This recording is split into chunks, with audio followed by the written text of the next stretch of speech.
The attacks that Donald Trump is carrying out on his perceived political enemies in the wake of the Charlie Kirk shooting are inversely related to how much he cares about Charlie Kirk. Donald Trump is doing everything he can to seize on this moment, but nothing to grieve in this moment. And why is that? Because Donald Trump doesn't give a shit about Charlie Kirk. And you shouldn't either. All you should care about is doing everything possible to fight back against the authoritarian takeover that is expanding in the wake of this shooting. And it's because Donald Trump sees an opportunity. And that is what he was just called out for, that cover-up by Ted Cruz of all people. And we are going to get into it and how Donald Trump is now freaking out. But before we do, if I could quickly ask you to leave a like on this video. And if you haven't already and you enjoy our channel, to hit that subscribe button because it goes a long way in supporting our work. Now, before we get into what Ted Cruz had to say and Donald Trump's freak out of a response, I want to start with the perfect response to the Charlie Kirk shooting and how Republicans are weaponizing it from AOC right here. Charlie Kirk's assassination was a horrific and vile attack and incident of political violence. And condemning the depravity of Kirk's brutal murder is a straightforward matter, one that is especially important to help stabilize an increasingly unsafe and volatile political environment where everyday people feel more at risk. We can deeply disagree and come together as a country to denounce the horror of this killing. And it is not a license for the abuse of power and whitewashing of American history. Today's resolution only underscores the majority's recklessness by choosing to author this condemnation and honoring on a purely partisan basis, instead of uniting Congress in this tragedy with one of the many bipartisan options to condemn political violence and Kirk's murder, as we did with the late Melissa Hortman. Instead, the majority proceeded with a resolution that brings great pain to the millions of Americans who endured segregation, Jim Crow, and the legacy of bigotry today. We should be clear about who Charlie Kirk was. A man who believed that the Civil Rights Act that granted Black Americans the right to vote was a mistake, who after the violent attack on Paul Pelosi claimed that, quote, some amazing patriot, unquote, should bail out his brutal assailant, and accused Jews of controlling, quote, not just the colleges, it's the nonprofits, it's the movies, it's Hollywood, it's all of it, unquote.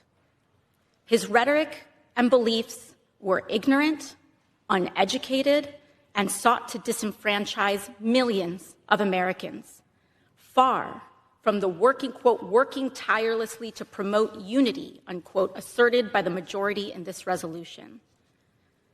It is equally important that Congress does unite to reject the government's attempt to weaponize this moment into an all-out assault on free speech across the country, all in the name of Charlie Kirk.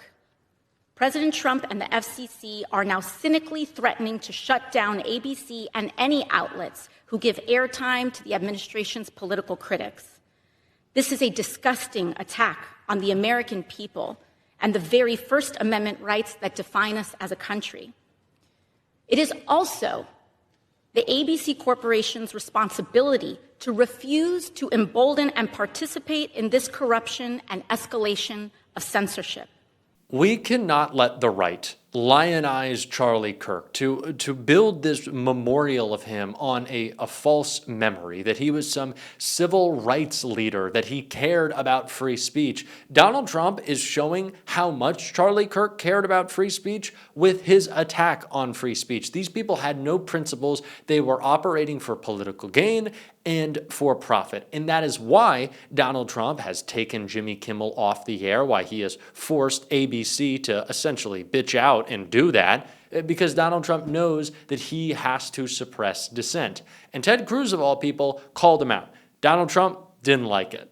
Trump snaps at Ted Cruz's shock warning about free speech. Donald Trump has defended his Federal Communications Commission chair, Brendan Carr, after Republican Senator Ted Cruz compared him to a mafia boss for demanding Jimmy Kimmel's suspension. In a stinging rebuke on his podcast this week, Cruz blasted Carr's actions, describing them as dangerous as hell and right out of Goodfellas.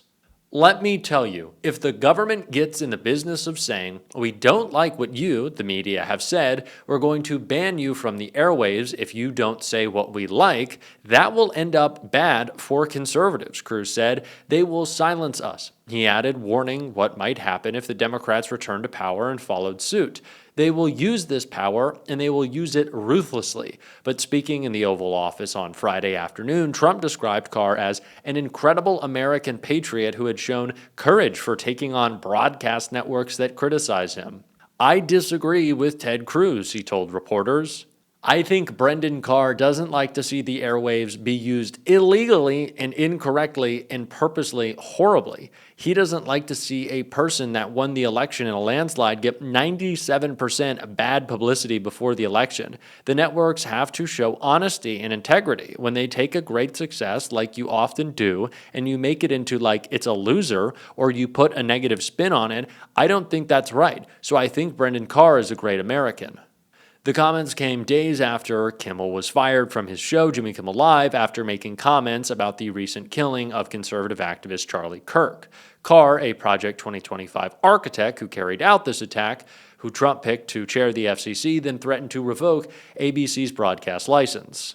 This is a very, very serious issue right now for Disney, Carr said on the Benny Johnson podcast. House Democratic leaders called for Carr's resignation and accused him of bullying ABC into suspending Jimmy Kimmel. But while GOP members have been fairly cautious in their response, Cruz hit out at Carr's actions. He said that while Kimmel had become profoundly unfunny over the years, the push to suspend him set a dangerous free speech precedent.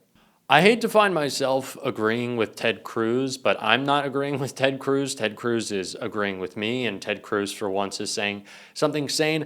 I also think that it's important to point out that, again, all of this is Donald Trump just kind of testing the waters for how much farther he can go. We saw, and this certainly flew under the radar, the comedian who was supposed to perform at the White House Correspondents' Dinner this year, a black woman, mind you, and Donald Trump is always willing to attack a black woman, was also fired. She wasn't allowed to perform. Free speech attacks from this administration are nothing new. We started out the administration with Donald Trump demanding fealty in the form of the Gulf of America. I also have to point out the fact that these companies are doing so, doing as instructed, because they are focused on their mergers. They are focused on what is in the best interest of these giant conglomerates.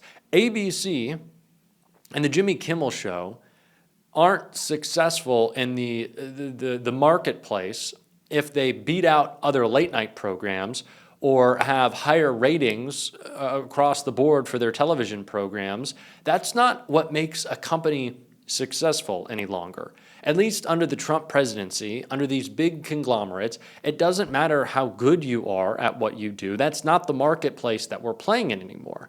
It is, how are you appeasing the state?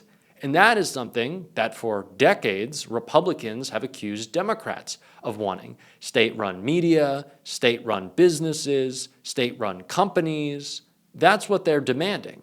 That is what is actively being carried out in Donald Trump's administration. And why is that happening? Because it benefits him. He's able to extract more out of these CEOs in the form of $2 million dinners at Mar-a-Lago, donations to his presidential library, even though he can't fucking read, and, of course, spending on his crypto coin. Donald Trump has made it real easy to bribe Donald Trump, and Donald Trump is doing a hell of a lot of extorting. So let's remember that.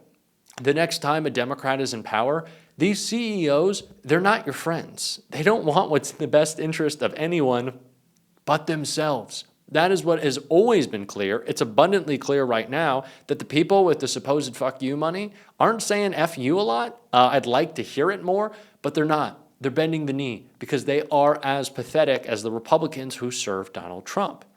That's why they will always capitulate unless we put more pressure on them, which we certainly need to do. I hope y'all are boycotting calling out, calling in, and making your voice heard, voting with your feet, voting with your dollars. This is important right now. And I think someone who really summarized this in the perfect way was Jessica Tarlov right here.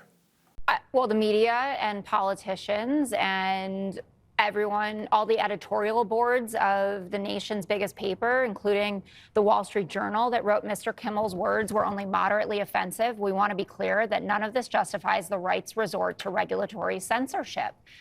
And the premise that Democrats are more concerned about Jimmy Kimmel than they were about the tragic assassination of Charlie Kirk is completely unfounded.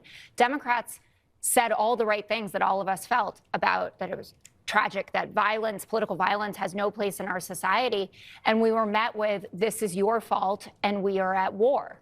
There's been this move today to rewrite the story of how Jimmy Kimmel ended up being indefinitely suspended, to absolve Brendan Carr of his role in this and the government's larger role in it. But the timeline just doesn't add up. I've heard, well, read the Hollywood Reporter and read the Wall Street Journal on this. I looked through all of it, and the common denominator is that Brendan Carr said to Benny Johnson, we can do this the easy way or we can do this the hard way. And the affiliates, who were already freaking out about it for sure, decided then that they were going to pull it.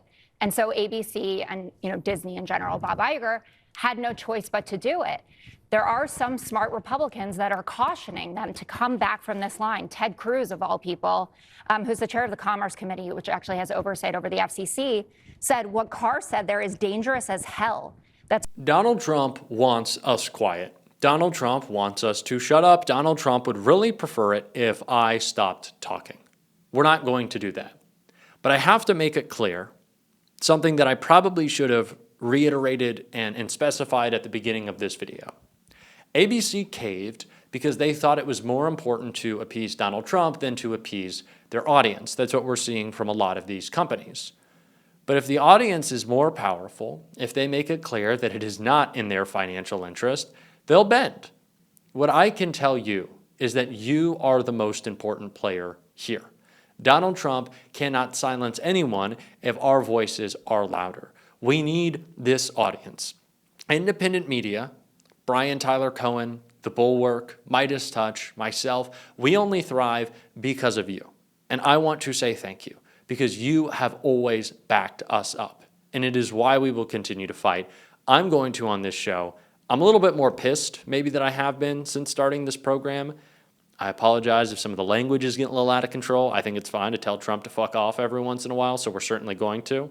You can let me know if you like it or not in the comments. I'm open to changes, but for now, the tone has shifted. It probably should have a while ago, but I'm fed up, and I'm going to keep fighting, and if you want to support us doing that, as always, you can hit that subscribe button, leave a like on this video, and if you're stuck around to the end, drop a blue heart in the comments.